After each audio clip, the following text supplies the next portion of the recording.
ಇದೇನಾ ಹೋಗಿರೋದು ಪಕ್ಕ ಹೆಂಗೆ ಡಿಫ್ರೆನ್ಸ್ ಏನು?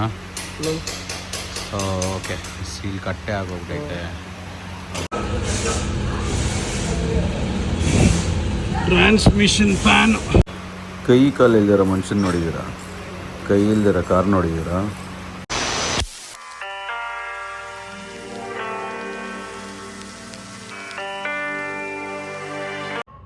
ಹಲೋ ಹಾಯ್ ನಮಸ್ಕಾರ ಎಲ್ಲರಿಗೂ. ನಮಸ್ತೆ ಕರ್ನಾಟಕ.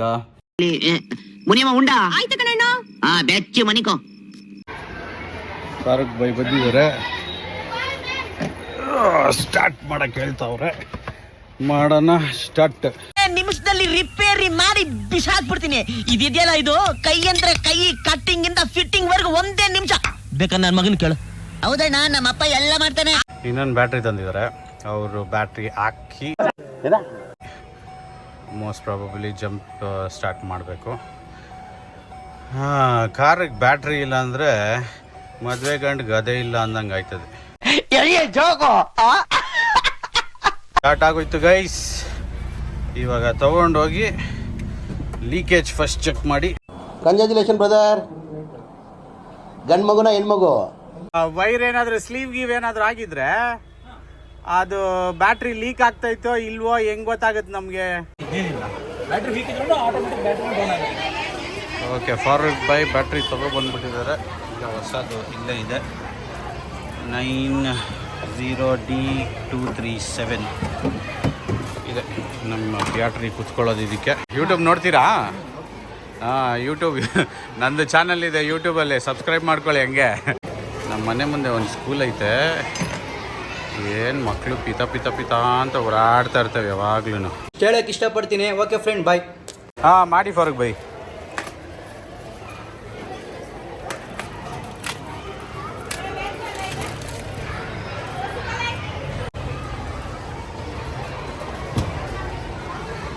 ಅಂತೂ ಹೊಸ ಬ್ಯಾಟ್ರಿ ನಮ್ಮ ಗಾಡಿಗೆ. ಇನ್ನೂ ಒಂದು ಪ್ರಾಬ್ಲಮ್ ಇದೆ, ಆ ಪ್ರಾಬ್ಲಮ್ಮು ಹೇಳ್ತೀನಿ ಏನು ಅಂದ್ಬಿಟ್ಟು. ಅದನ್ನು ಆದಷ್ಟು ಬೇಗ ಚೆಕ್ ಮಾಡಿಸೋಣ. ನೋಡಿದ್ರೆ ಆದರೆ ಇವತ್ತೇ ತಗೊಂಡು ಹೋಗ್ತೀನಿ.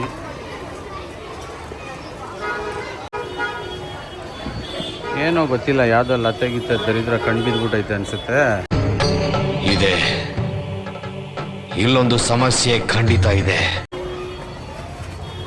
ಅವನ ಅಜ್ಜಿ ಒಂದ್ರ ಮೇಲೆ ಒಂದು ಪ್ರಾಬ್ಲಮ್ ಬರ್ತಾನೇ ಇರ್ತದೆ ಯಾವಾಗಲೂ. ಏನ್ ಸರ್? ಒಂದು ವಾರ ಹಂಗೆ ನಿಲ್ಲಿಸ್ಬಿಟ್ಟಿದ್ನಲ್ಲ, ಅದಕ್ಕೆ ಹೊಸದು ಹಾಕ್ಸೋಣ ಅಂದ್ಬಿಟ್ಟು ತರಿಸ್ದೆ. ಹೊಸ ಫಾರೂಕ್ ಬೈ, ಹೊಸ ಬ್ಯಾಟ್ರಿ ಹಾಕಿದ್ರೆ ಕರೆಕ್ಟಾಗಿ ಎಷ್ಟು ಹೊಡಿಬೇಕು ವೋಲ್ಟು, ಏನು ಕತೆ ಅದ್ರದ್ದು? 12.5 ಇರಬೇಕು ಹೊಸ ಬ್ಯಾಟ್ರಿಗೆ. ಓಕೆ, ಕ್ರಾಂಕಿಂಗ್ ಟೈಮ್ ಅಲ್ಲಿ 11.5 ಇರಬೇಕು ಎಕ್ಸಾಕ್ಟ್ ಆಗಿ. ಕ್ರ್ಯಾಂಕ್ ಮಾಡಿದಾಗ 11.5 ಬರಬೇಕು. ಗಾಡಿ ಸ್ಟಾರ್ಟ್ ಮಾಡ್ಬೇಕಾದ್ರೆ ಓಕೆ 11.5 ಇರಬೇಕು. ಓಕೆ ಕರೆಕ್ಟ್ ಇದೆ ಅಂತ ಅರ್ಥ. ಓಕೆ ಓಕೆ ಸ್ಟಾರ್ಟ್ ಮಾಡಿ ಇರಿ, ಒಳಗಡೆ ಹೋಗ್ತೀನಿ. ಹಂಗೆ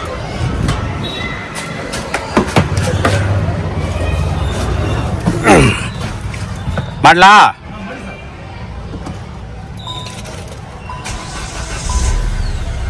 ಎಷ್ಟು ಹೊಡಿತೈತೆ ಮತ್ತೆ? ಓಡ್ಬೇಕಾ? ಓಕೆ ಓಕೆ ಓಕೆ, ರನ್ನಿಂಗಲ್ಲಿ ಕರೆಕ್ಟಾಗಿರ್ತದೆ. ಓಕೆ, ರೈಸ್ ಮಾಡೋಣ.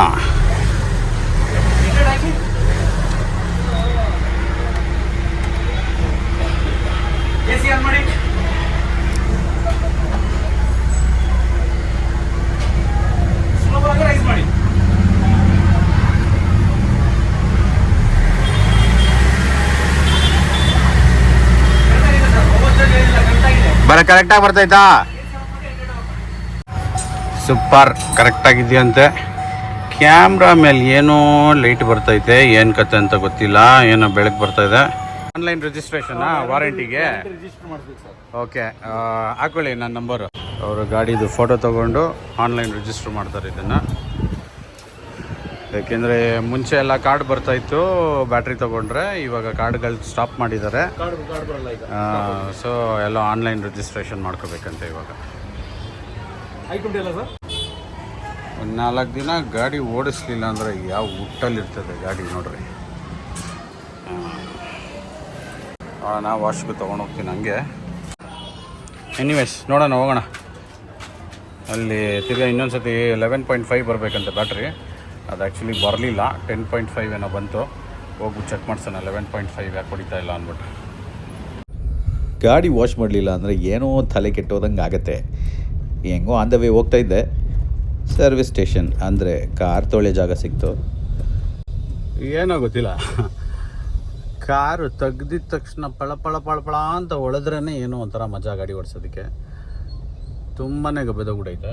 ಅದಕ್ಕೆ ಸ್ಟ್ರೆಟ್ಟಾಗಿ ಸರ್ವಿಸ್ ಸ್ಟೇಷನ್ಗೆ ಅಂದರೆ ವಾಟರ್ ವಾಶ್ ಮಾಡಿಸ್ಬಿಡೋಣ ಅಂದ್ಕೊಂಡು ತೊಗೊಬರ್ತಾಯಿದ್ದೀನಿ. ಇಲ್ಲ ಮುಂದೆನೇ ಇದೆ ನೋಡಿ. ಮೋಸ್ಟ್ ಪ್ರಾಬಬಲಿ ನಾನು ಯಾವಾಗಲೂ ಅದೇ ಹೇಳಿದ್ನಲ್ಲ ಲಾಸ್ಟ್ ವೀಡಿಯೋದಲ್ಲಿ, ಪ್ರಿಫರ್ ಮಾಡೋದು ನಾನೇ ತೊಳೆದ್ರೆ ತುಂಬ ಚೆನ್ನಾಗಿ ತೊಳಿತೀನಿ. ಆದರೆ ಸಿಕ್ಕಾಬಟ್ಟೆ ಟೈಮ್ ಹಿಡಿಯುತ್ತೆ. ಅಷ್ಟೊಂದೆಲ್ಲ ಟೈಮ್ ಖರ್ಚು ಮಾಡಿಕೊಂಡು ಇದು ಮಾಡೋದಕ್ಕಾಗಲ್ಲ, ಏಕೆಂದರೆ ತುಂಬ ಕೆಲಸಗಳಿದೆ, ಗಾಡಿ ಇದೆ, ಕೆಲಸಗಳಿದೆ ಇವತ್ತು. ಅದಕ್ಕೆ ಒಂದು ವಾಟರ್ ವಾಶ್ ಮಾಡಿಕೊಂಡು ಆಮೇಲೆ ಹೋಗೋಣ. ಅದು ತಿರ್ಗಾ ಬ್ಯಾಟ್ರಿ ಇನ್ನೊಂದು ರೌಂಡ್ ಚೆಕ್ ಮಾಡಿಸಿ 11.5 ಯಾಕೆ ಬಡಿತಾ ಇಲ್ಲ ಅಂತ ಚೆಕ್ ಮಾಡಿಸ್ಕೊಂಡು, ಇನ್ನೂ ಒಂದು ತೊಂದರೆ ಇದೆ, ಅದನ್ನು ಆದರೆ ಇವತ್ತೊಂದಿನ ಸಾರ್ಟ್ ಔಟ್ ಮಾಡ್ಕೊಂಬಿಡೋಣ. ಅಣ್ಣ ಸ್ವಲ್ಪ ಇರೋಣ, ಹೊಟ್ಟೋಗ್ಬಿಡ್ತೀನಿ ಆ ಕಡೆಗೆ.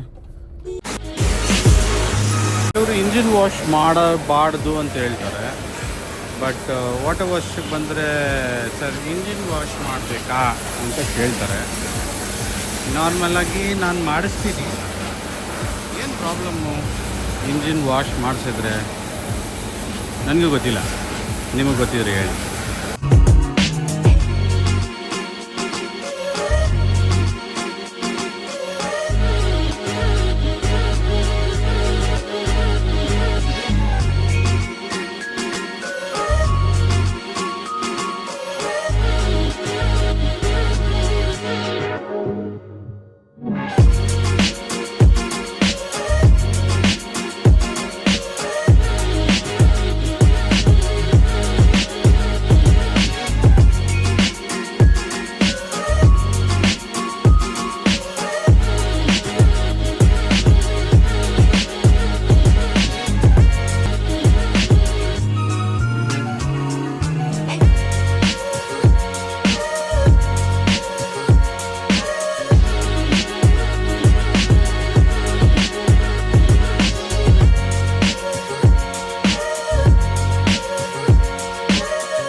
ಟ್ರಾನ್ಸ್ಮಿಷನ್ನಿಂದ ಆಯಿಲ್ ಲೀಕ್ ಆಗ್ತದೆ, ಅದನ್ನೇ ಹೇಳಿದ ಅವಾಗಲೇ.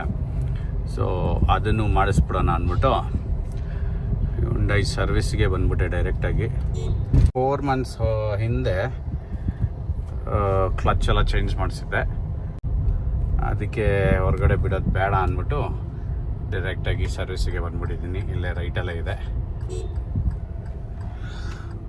This is the one. ನೋಡುವ ಯಾರಿದ್ದಾರೆ. ಅಜಯ್ ಅಂತ ಒಬ್ಬರು. ಆ್ಯಕ್ಚುಲಿ ಉದಯ್ ಅನ್ನೋರಿಗೆ ಕೊಡೋದು ನಾನು. ಇವಾಗ ಉದಯ್ ಅವರಿಲ್ಲ, ಅದಕ್ಕೆ ಅಜಯ್ ಅವ್ರಿಗೆ ಕೊಡಬೇಕು. ನೋಡುವ ಹೋಗ್ಬಿಟ್ಟು. ಶೋರೂಮ್ ಸರ್ವಿಸಲ್ಲಿ ಕೊಟ್ಟರೆ ನಾನು ಯಾವಾಗಲೂ ಉದಯ್ ಅವ್ರಿಗೆ ಅಂತಲೇ ಕೊಡೋದು.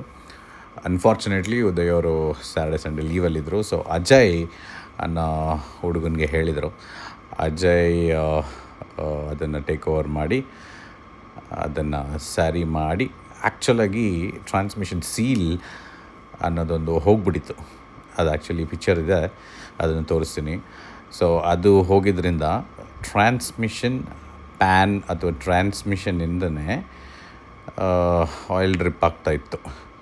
ಸೊ ಅಲ್ಲಿ ತೋರಿಸ್ತಾ ಇದ್ದೀವಲ್ಲ ಅದೇ ಸೀಲು.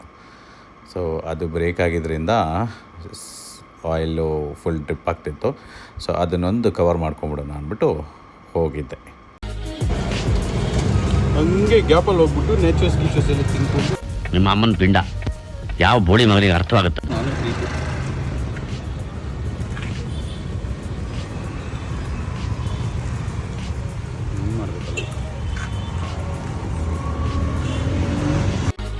ತಿನ್ಕೊಂಡು ಬರೋ ಅಷ್ಟರಲ್ಲಿ ಎಲ್ಲ ಫುಲ್ ರೆಡಿಯಾಗಿತ್ತು. ಟ್ರಯಲ್ಗೂ ಹೋಗಿದ್ದು ಬಂದರು.